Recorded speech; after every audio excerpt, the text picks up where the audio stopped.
products natin napaka-safe po ito kasi marami na pong doctors ang nagre-reseta ng green barley products po. Kahit po yung mga doktor gumagamit sila, at the same time nire-reseta nila. Sa lugar po namin, ilang doktor po nagre-reseta ng green barley. Dito sa Cavite, sa Manila po, Metro Manila, kilalang kilala na po ang ganitong products. Maging sa internet po, kilalang kilala din po ito. Pagka mag-click kayo sa YouTube, mapapanood niyo po tungkol sa green barley po. So, itong aming products, tinatawag po itong natural health products. At itong aming products din po, all natural po ito. Kaya natatakan po tayo ng certified organics. So, ang kanyang ingredients po, ibig sabihin ng certified organics, yan po sa Amerika po yun, tinatatakan naman po ng certified organics kapag ang produkto mo, mula dun sa plantation hanggang magawang produkto ay wala pong ginamit na chemicals para iproseso. So, kung paano po ito pinaprocess po, ikukwento po namin sa inyo mamaya kung paano na all natural yung kanyang proseso. Pero anyway po, ang kanyang pag-process po sa plantation, walang ginamit na fertilizer. Dahil po ang plantation po natin, doon po sa Utah, isang state po yan sa Amerika, Utah. Na doon sa Utah po, bawal po silang gumamit ng fertilizer na chemicals. Di ba sa atin, pag may mga palayan dito, di po ba, maisan. Ang ginagamit natin na fertilizer po natin at pinang-spray, gawa sa chemicals. Di po ba? Kaya yung ating mga kinakain na kanin, mahirap po iwasan po yan kasi lagi natin kinakain yung kain. Marami pong mga nailagay na fertilizer para mabilis po tumubo para gumanda ang anin po natin. Pero doon sa lugar na yun, sa Utah, bawal po silang gumamit ng mga chemicals fertilizer. Pag may gumamit po doon, ang kaso po doon sa gumagamit ng chemicals na fertilizer, parang kaso din po ng murder. So malalang kaso po doon. So ibig sabihin, lahat ng kanilang mga pananim po doon, mga fruits, mga vegetable po, organic lahat. Kaya po may batas na rin po tayo ngayon na ang sino man pong hindi gagamit or sabihin, sino mang napresentan po ng mga organics, siguro dito hindi pa po na-introduce yung mga organic fertilizer. Bumabalik po tayo noon sa dati na organics po kasi parang naging healthy yung ating mga lupa. Kaya anyway, ito po, natatakan po siya ng certified organic kasi very safe po ito ating products. So ang kagandahan po siguro dito, nababalitaan nyo po na marami rin pong mga pumupunta rito o sa bayan ng Concepcion na iba-ibang produkto ang mga sinasabi mga binibenta nila na nakasulat din po, natural health products, di ba? So marami pong naglalabasan ngayon, kaya lang, ang titignan po natin sa isang produkto po para malaman natin kung sino ang maganda at ito ay naaprubahan po, kailangan tignan po natin yung mga paligid ng produkto. Doon sa products na yon, may mga nakasulat po na no approved therapeutic claim. Example na lang po, siguro hindi nyo naman po kilala itong products na to. Kaya ko po din na ito para makikita nyo po. Maging sa television, di ba? Takpan ko na lang po yun kasi bawal po kasing magpakita ng kumpanya. Baka sabihin nila, sinisiraan po namin.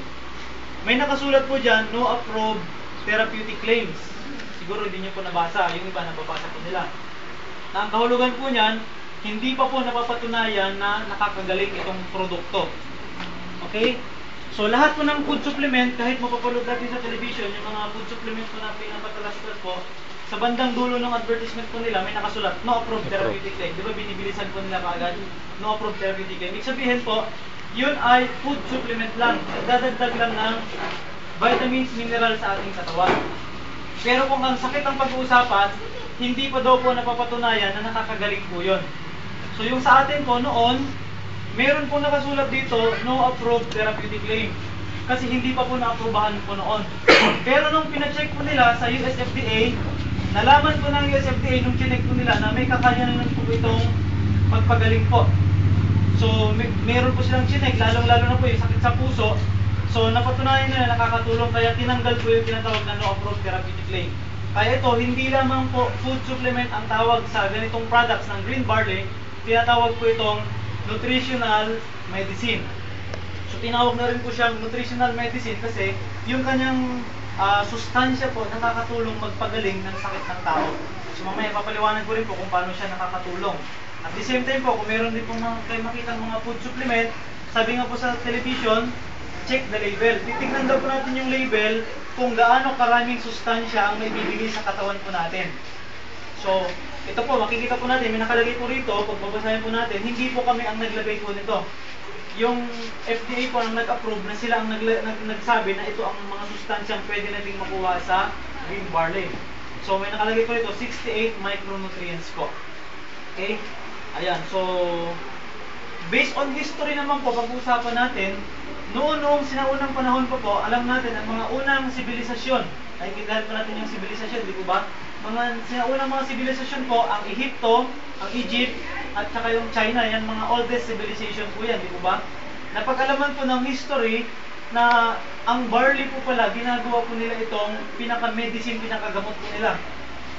Kasi yung mga synthetic na gamot o yung mga gamot na nabibili natin sa butika, ngayon lang naman po nila na-discover ngayong mga 18th century, 19th century, bago lang po yan. Pero noon pa po, kung Bible lang pagbabasihan po natin, BC pa ang pinag-usapan, before Christ po, nandito na po yung barley. Katunayan po sa Bible, 37 times pong nabanggit ang tungkol sa barley. Ginagamit nila ito as medicinal purposes at food purposes. So yung yung dalawang isda at 5 tinapay, kung makikita niyo po sa Bible po yun, sa John po yun, barley loaves po yun. Ibig sabihin, yung tinapay na gawa sa barley po. So, ibig sabihin kasi po, maraming sustansya po itong barley. At noon po, sa kapanahon na ng mga, sa Roma, yung mga gladiator, siguro kung napanood niyo yung palabas na gladiator, sa napanood niyo po, yung mga naglalaban po sa gitna ng arena. Noon po kasi, hindi pa uso ang manok ang nagsasabong. Ang pinagsasabong po nila noon, tao. Mga gladiator po, opo, doon sa Roma, ganun po yan. So, yung mga gladiator po, bago sila lalaban, may minumuya silang kulay green, kung mapapanood nyo po yung palabas. Yung kulay green na yun po, ang tawag po doon is barley. Sa Tagalog po, cebada. So, sa atin dito, wala tayong tanim na cebada kasi nabubuhay lang po yan sa mga medyo malalamig na lugar at malinis na lugar. Doon sa Israel, meron pong cebada po doon. Kapatid po yan ng trigo. Iba po yung trigo, iba din po yung cebada. Pero magkapatid lang sila, yung family po nila. Pero mas marami daw makukuha ng sustansya sa barley o cebada. Okay? So yun po yung mga ginagamit ng mga sinaunang panahon. Ngayon naman po, sa ating kapanahunan po, by the way, ito po yung may-ari ng kumpanya, si Mr. Joseph V. Spirit po. Na itong tao na ito, marami po siyang negosyo.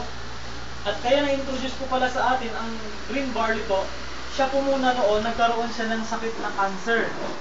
So yung sakit niyang cancer, nagpunta po siya sa Amerika, nagpagamot po siya doon, at may nag-advise po sa kanya na mag-take po ng barley products. So in short po, ginamit po niya, lumipas ang ilang buwan na paggamit niya, nagulat po sila kasi nag-negative po yung kanyang cancer. So sabi niya, makakatulong ito sa mga Pilipino.